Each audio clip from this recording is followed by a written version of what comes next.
Hello. Good afternoon, everyone. Hey, it's Shooter. Please do review our disclosures at the end of the presentation. We're going to go over a weekend box score swing trade notes edition. Now let's jump right into this. Okay, market conditions. I'm still very directional here. A lot of positive things. A lot of stuff looks decent to the upside. Our problem is this is rollover week. It's going to make it very crazy. Most of that should be done by the end of Tuesday. So both, which I'll go into the chart in just a minute here, but both indices, or all four indices, look a little bit weak going into the week. As I'm recording this, futures are a little bit on the light side. I wouldn't say they sort of look like they want to roll over, but they haven't yet.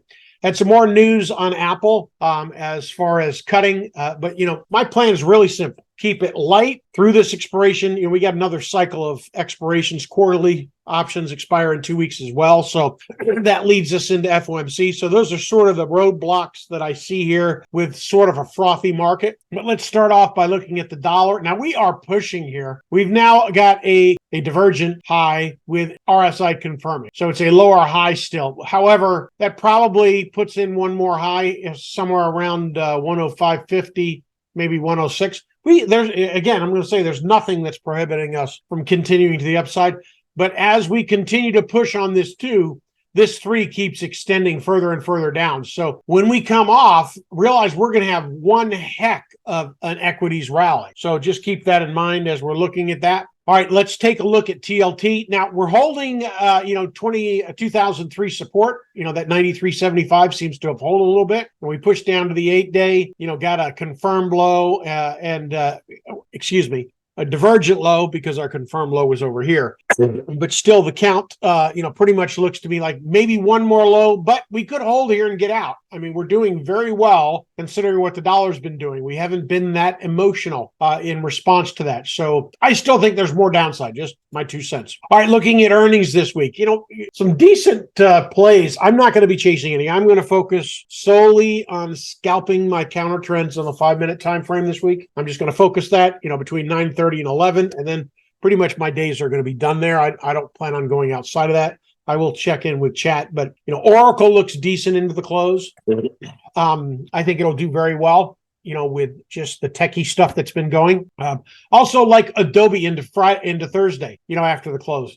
I think that may be worth chasing. If somebody interested in either of those, just give me a shot. I'll work up what I would do there. Now, I suspect Cracker Barrel is going to get clobbered a little bit. Heard some news on that earlier in the month. I guess they're even looking at closing some locations due to financing difficulties. So, that's pretty much my look at earnings, or at least what's caught my attention. Still stalking Vail. We're right around that 1390 range. We're pretty much there. Once we get above the 200-day, that's one reason I was targeting that $15 right there.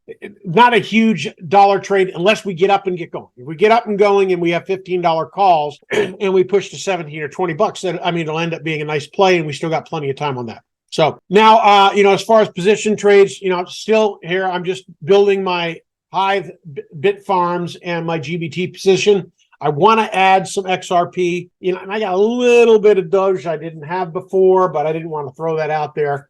Only on the Elon Musk news, they only bought a couple thousand Doji coins, but that's nothing really exciting there, because I think this regulation thing gets worse before it gets better. So that's sort of my thought. Now, Qualcomm, I'm pretty confident this thing comes off. I think we've got, the fact that the U.S. government is initiating an investigation trying to attach this to SMCI or SCMIC or whatever that is, implies to me that they don't know where it came from, and the entities are saying, no, we didn't make those chips. So any kind of internal production like that coming out of China, could have a ramification significantly.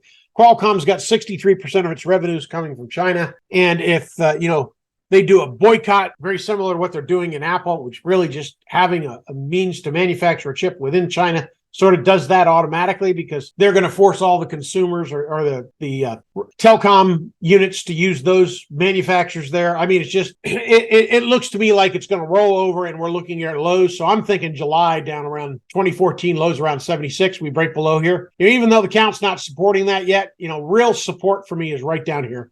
So that band right down there in that range. So we have any kind of additional move, I think this thing just flushes. Now looking at the SPY, maybe a little lower to 440, then we head back up towards our resistance band. Very positive low. Our accounts look good. They've sort of wanned a little bit. We didn't We were shallow. Actually, we've been shallow on our last 3 retraces. We were shallow here.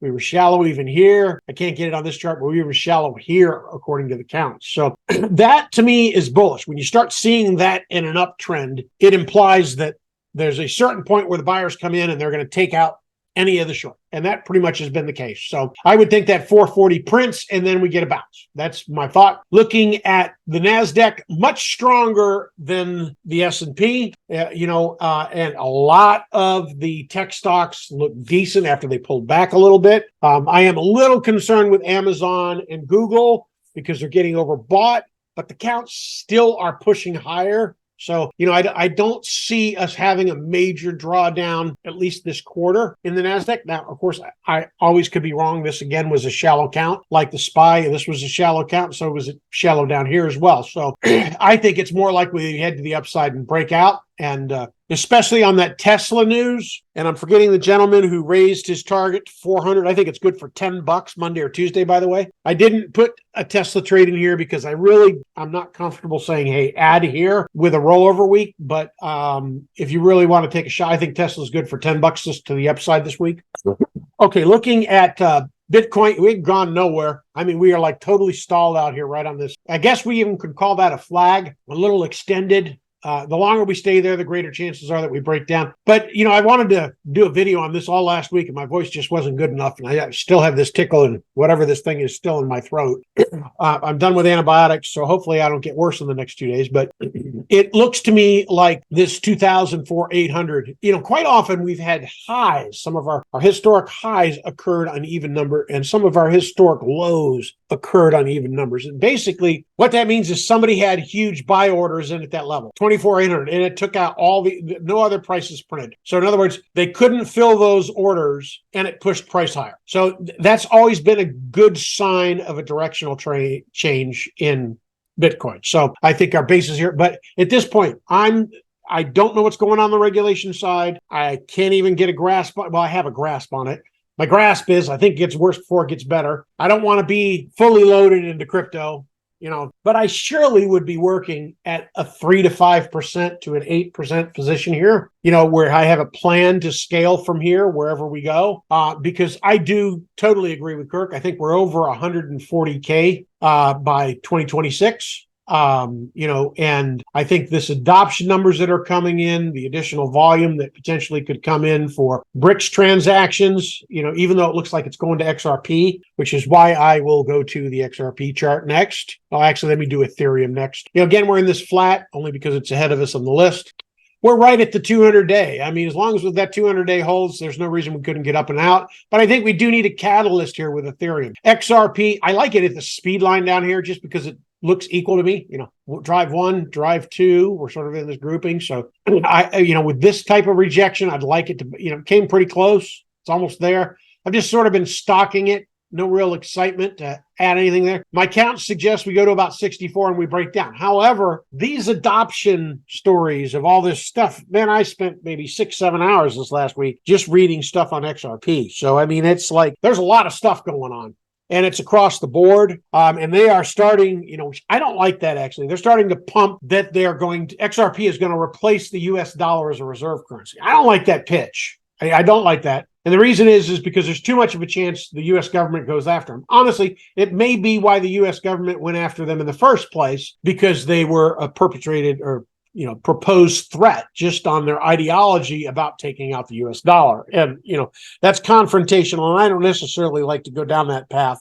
But the upside here, if this, right now they're being able to exchange multiple currencies in a cost-effective way, and their relationships with the banking institutions that do that, I still think XRP has the greatest shot. Now, if XRP gets kneecapped in some way, the next one that I think is Link. Now, I've not added back the other altcoins to my swing trade notes yet, just because I'm staying light with this regulatory thing, and I don't want you guys chasing any more froth than I already have, because I've already taken a little more heat than I like to there. I mean, I'm not down for crypto, but I'm surely not 300% up for the year, as we've been in the past. So that's sort of my 2 cents. But that's what I've got for this week, folks.